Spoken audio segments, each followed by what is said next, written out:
Bienvenidos a Psique Podcast por Psiquepedia, el podcast en donde hablaremos sobre temas de psicología, cultura y salud mental. Acompáñanos.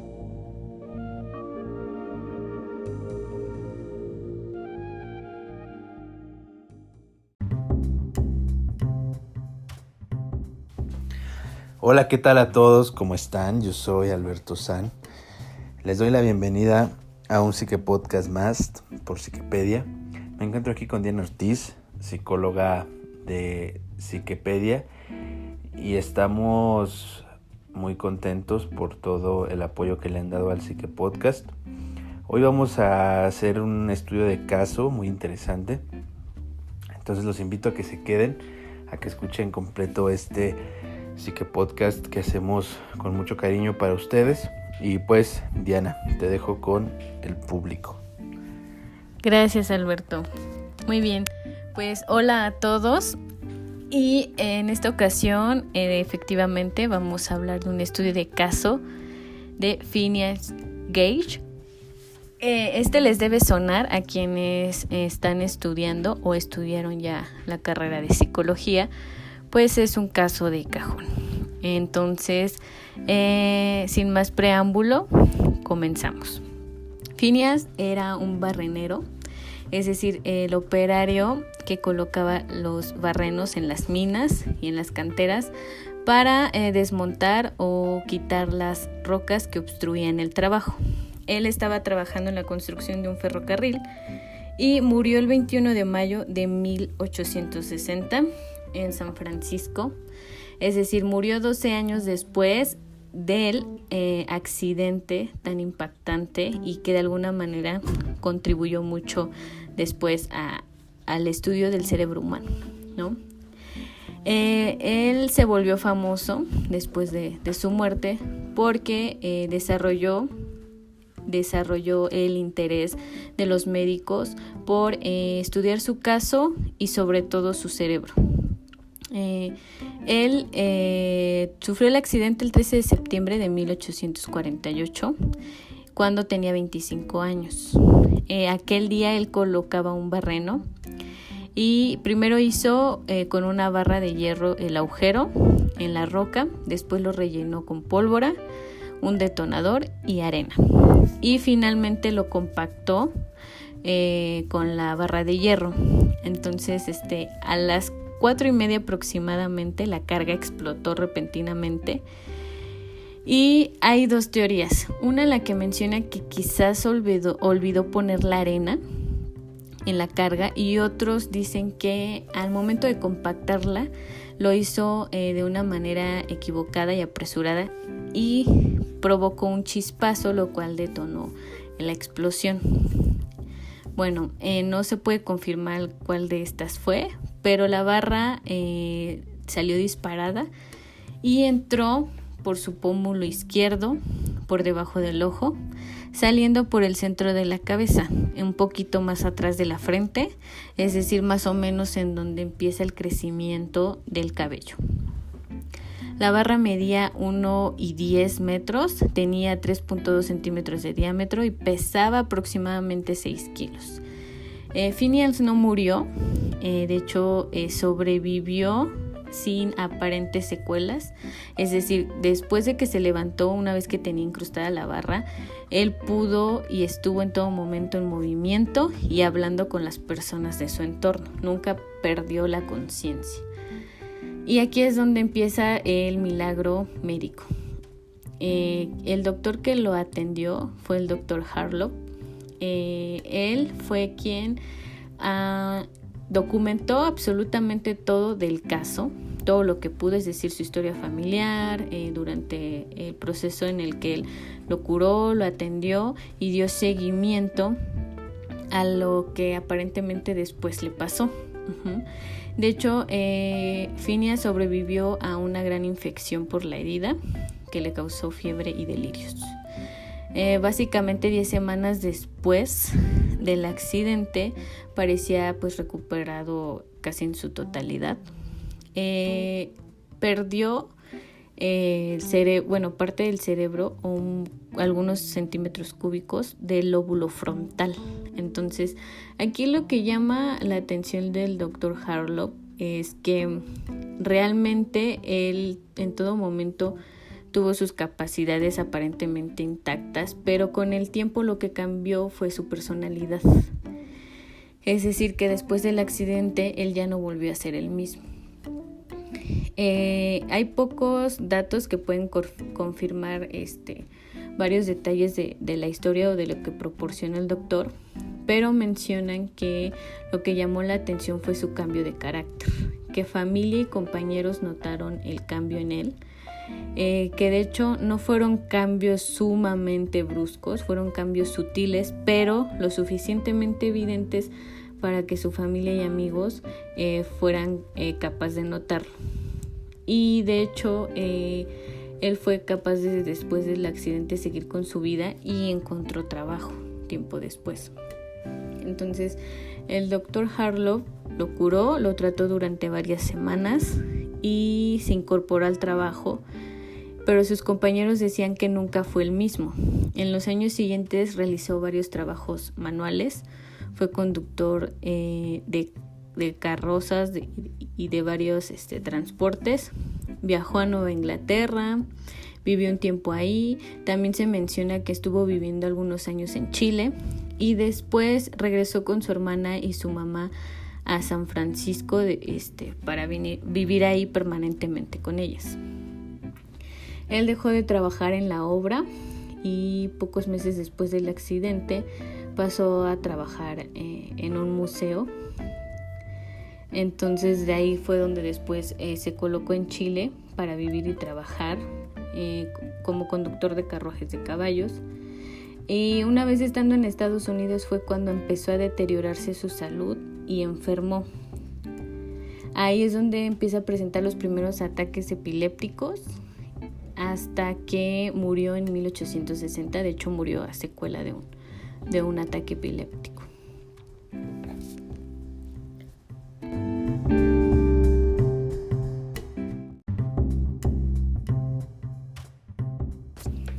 Muy bien. Una vez que él estuvo tanto en Chile y regresó a San Francisco, el Dr. Harlow perdió contacto con él. Entonces, años después se enteró de su muerte y pidió permiso a la hermana de Phineas para exhumar el cadáver y recuperar el cráneo. También encontró la barra de hierro y ambos, es decir, tanto el cráneo como la barra, los depositó en el Museo de la Facultad de Medicina de Harvard. Después dio varias conferencias sobre el caso, es decir, sobre el accidente y sobre las consecuencias que estas tuvieron respecto a su personalidad y los cambios que él presentó.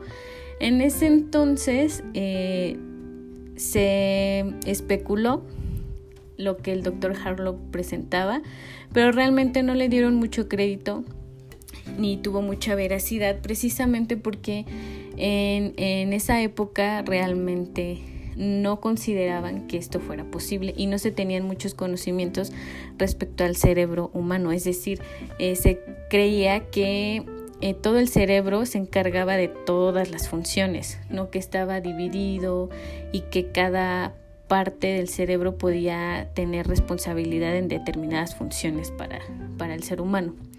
Fue hasta 1994 cuando el neurólogo portugués Antonio Damasio recuperó el caso y empezó a exponer precisamente el accidente de Phineas, y al año siguiente incluso empezó a exponer la importancia que tuvo su accidente sobre su personalidad, incluso lo incluyó en uno de sus libros. Damasio planteó las primeras conclusiones sobre las áreas dañadas del cerebro de Phineas y su relación con su extraordinario cambio de carácter y su aparente y repentino cambio de carácter que se había documentado en ese entonces. Entonces, el Dr. Harlow escribió que el equilibrio entre las facultades intelectuales y las inclinaciones animales se había roto, que Phineas era ahora caprichoso, irreverente, indulgente con la blasfemia, irrespetuoso con sus compañeros, impaciente ante la frustración, o con la oposición de sus deseos, a veces obstinado, otras veces indeciso o vacilante, y siempre haciendo planes que ante el menor problema los dejaba de lado y los sustituía por nuevos planes. Era básicamente un niño en lo intelectual y un hombre en las pasiones animales. Así lo describió el Dr. Harlow. El cráneo sigue actualmente en el Museo de la Facultad de Medicina de Harvard y se puede examinar con técnicas modernas, porque en realidad el cráneo original ya no se puede utilizar debido a que está muy deteriorado para tocarlo, examinarlo, estudiarlo. Es muy frágil. Entonces se hizo una copia escaneada el 12 de junio del 2001 en la Facultad de Medicina por Peter, que sirvió de base para estudiar los daños de la barra que la barra hizo precisamente en el cerebro de Phineas. Pero en esta última década se ha desarrollado un software muy avanzado que analiza la imagen del sistema nervioso central y concretamente en el cerebro por John Darley Van Hort y su grupo, que quisieron aplicar imágenes obtenidas precisamente de la copia que en 2001 se hizo. Entonces preguntaron en el Museo de Harvard y les dieron los archivos, les proporcionaron los archivos y lo que requirieron precisamente para que generaran estas imágenes mediante su software. Entonces ahora es posible poder ver el cráneo y la herida que la barra de hierro causó, pero de manera digital. Entonces esto tardó básicamente 10 años después de que se hizo la copia de su cerebro originalmente. Reconstruyeron el trayecto de la barra de hierro en el cerebro de Phineas y después reestructuraron la trayectoria que consideran que la barra tuvo dentro del cerebro, pero igual la compararon con personas sanas y normales de edad parecida, físico parecido al de Phineas. Así pudieron localizar las zonas dañadas y en principio lo que era evidente, ¿no? La barra destruyó zonas del hemisferio cerebral izquierdo y no afectó en ningún momento el hemisferio derecho. Entonces aproximadamente el 4% de la corteza del lóbulo frontal izquierdo fue atravesado por la barra, y además en su paso por el cerebro y la salida por la parte superior de la cabeza, la barra afectó el 10% de la sustancia blanda. En la parte interna del cerebro, en donde se contienen las fibras y las neuronas y todas estas cuestiones que conectan unas zonas del cerebro con otras, los autores sugieren que algunas zonas del cerebro que no están afectadas directamente por la barra pueden fallar porque han desaparecido sus conexiones con el resto que la barra sí destruyó. Entonces, heridas como esta en accidentes ocurridos en la actualidad generan alteraciones en la conducta conectadas con el estado de ánimo de la persona, con la memoria, la planificación o las relaciones y la interacción social que puede tener la persona que sufre un daño así. E incluso se dice que hay daños similares en padecimientos que tienen que ver con el Alzheimer.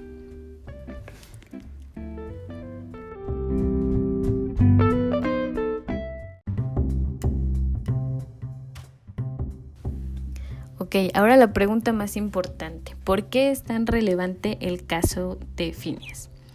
Bueno, es un suceso que en muchas carreras es de cajón verlo, estudiarlo, analizarlo, en carreras relacionadas con las neurociencias y la conducta, porque fue uno de los primeros ejemplos documentados en los que se vio cómo cambios materiales en el cerebro modificaban no solo las capacidades cognitivas, sino aspectos de la psicología, por ejemplo, que tradicionalmente se habían asociado al alma, porque así empezó a hacer el estudio de la psicología respecto a la manera de ser y la esencia del ser humano.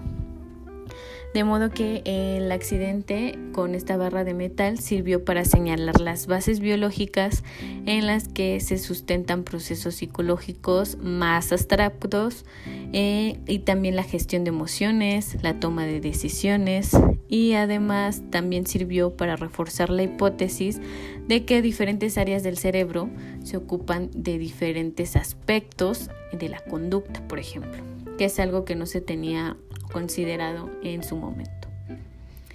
Bueno, ahora también se habla de que hoy en día se puede decir que el cambio de personalidad de Phineas pudo ser en realidad como un ejemplo del síndrome prefrontal, originado por la alteración de funciones en los lóbulos frontales, y la zona frontal del cerebro tiene un importante papel, ya que vincula las motivaciones y incluye la posibilidad de situar metas a largo plazo, capacidad para renunciar a las recompensas inmediatas por los deseos y los instintos, y la facultad de tener en cuenta las consecuencias de nuestros propios actos. Entonces, básicamente, esto es lo que rodea aquí el síndrome.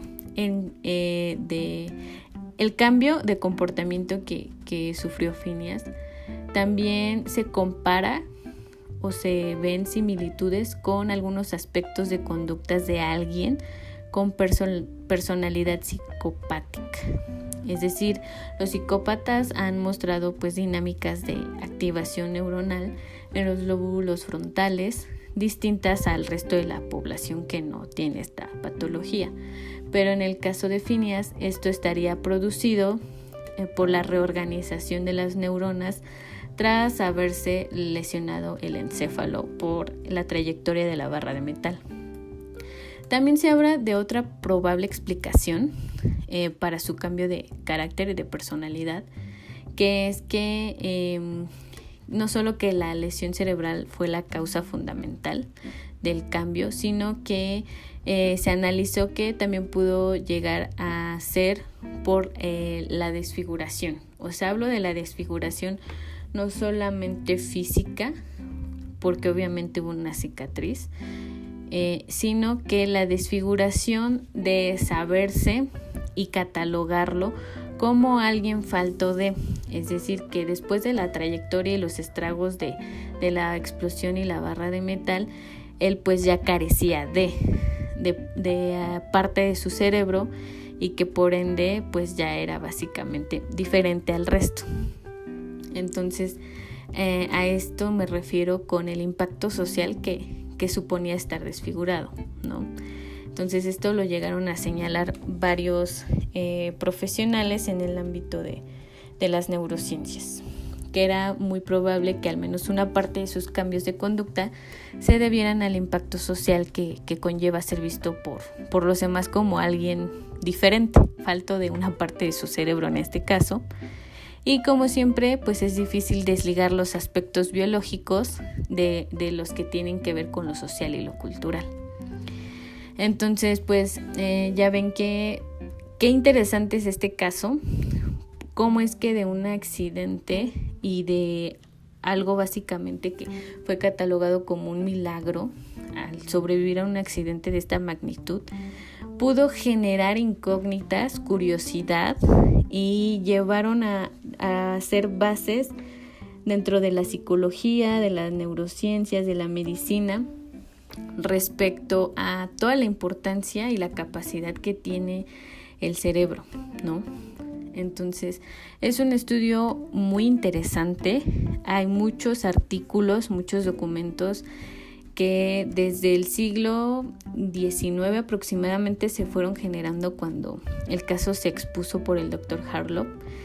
Hasta la actualidad incluso sigue siendo punto de partida de varias investigaciones. Entonces pueden buscar en internet videos, pueden buscar los artículos de los que les menciono, y precisamente para empaparse un poco más a profundidad, si ustedes están interesados en la psicología, en la medicina, en la neurociencia, puede ser el primero de los casos que pueden empezar como a curiosear y a investigar, precisamente para introducirse como a estas ramas.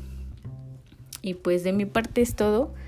Regresamos con Alberto, quien les va a proporcionar pues sus recomendaciones semanales. Quiero hacer un comentario, bueno, preguntarte más que nada a ti.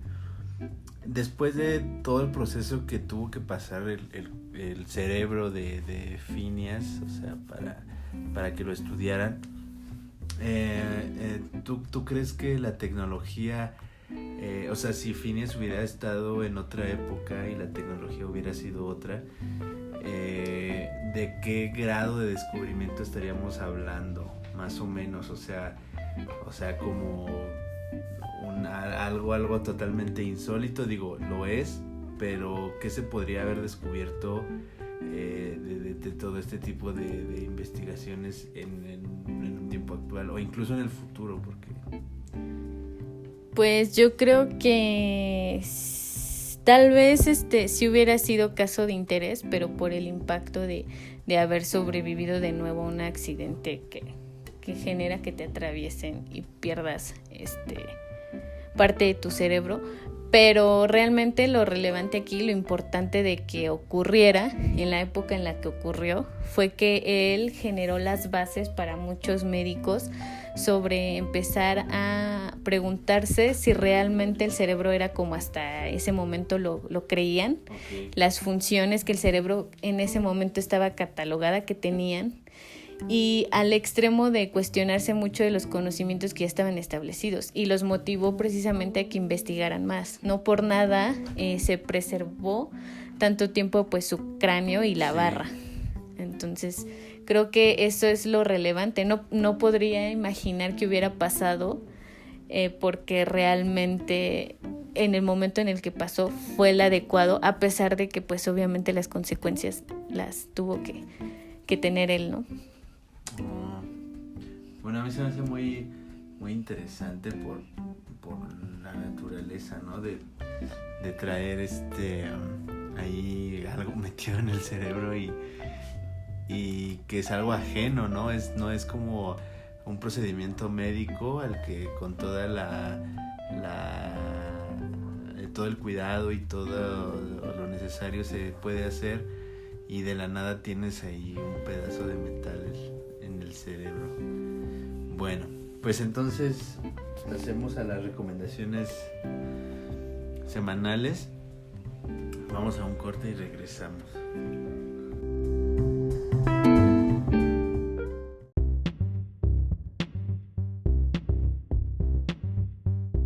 Bueno, pues regresamos a las recomendaciones semanales. La verdad es que como en algunos otros casos, recuerdo haberme puesto como en el papel del protagonista, y esta dinámica para las recomendaciones musicales va un poco por ese lado, ¿no? La primera es Espiral, de la banda mexicana Porter. Esta canción, aparte de ser la más emblemática de la banda, pues digamos que cuenta como un sueño extraño sobre un encuentro con un grupo de doctores. No deja muy claro quién es la persona ni qué tiene, qué padecimiento, ya que pues las letras de todo ese EP son un poco metafóricas, ¿no? Es un EP que les recomiendo, se llama En donde los ponis pastan. La segunda es Zuckerfilia, de la banda también mexicana Descartes a Kant, y es una canción que tiene esta temática psicótica de una escena dentro de un quirófano. Entonces digamos que va también un poco ligado a lo mejor la experiencia que pudo haber pasado Phineas mientras le revisaban ahí el daño que tuvo por la barra de metal. Y la última es una pieza instrumental del último disco de Austin TV, Caballeros del Albedrío, que por cierto este mes cumple 10 años de haber salido. Y es una pieza que a mí me gusta mucho por lo rápida que es y por los sampleos que utilizan. La canción se llama Dick Laurent está muerto y se las recomiendo al igual que todo el disco. Ya había hablado en un Psique Podcast pasado sobre una canción de Austin y un disco completo. Pues bueno, esta recomendación también va para los amantes del rock en todas sus diferentes ramificaciones. Así que pues bueno, Diana, no sé si quisieras agregar algo antes de despedir el podcast. Sí, les recomiendo adicionalmente a los temas musicales que acaba de decir Alberto, que visiten la página del Museo de Harvard, donde van a encontrar múltiples artículos sobre Phineas, y precisamente abordándolo desde diferentes ramas y puntos de vista referentes a la ciencia. Entonces van a tener un buen rato para entretenerse, para informarse, para aprender y también para que puedan tener material. Pueden ver videos ahí mismo, imágenes, ya que este museo sigue conservando el cráneo original. Así que eso es todo por mi parte y gracias por escucharnos. Gracias, no se olviden de escuchar la playlist de Spotify, en donde vamos a poner todos los temas que recomendamos. Y adicionalmente en la descripción van a poder encontrar los títulos por si el tema les fue de mucho interés y quieren escucharlas y buscarlas de inmediato.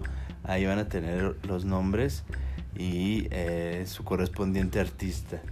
Creo que sería todo. Nos despedimos y agradecemos el favor de su atención. Muchas gracias. Bye bye.